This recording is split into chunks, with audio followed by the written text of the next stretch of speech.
A Xunta de Galicia anunciou este mediodía a desactivación da fase de emerxencia do Plan Territorial de Emerxencias, o Platerga, que se mantiña no nivel 2, o que dá restablecidos os suministros de enerxía eléctrica e as comunicacións en toda a comunidade tras o apagamento eléctrico do pasado luns en toda España. Da fase de emerxencia pásase á fase de alerta a efectos de vixilancia e seguimento. Así se acordou esta mañá na última reunión do Centro de Coordinación Operativa Integrado, o CECOPI, presidido polo conselleiro de Presidencia, Xustiza e Deportes, Diego Calvo.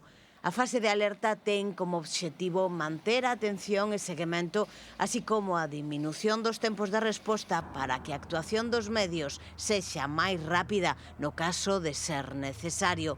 Nas últimas horas, o Centro Integrado de Atención ás Emerxencias 112 Galicia non rexistrou incidencias relacionadas co apagamento.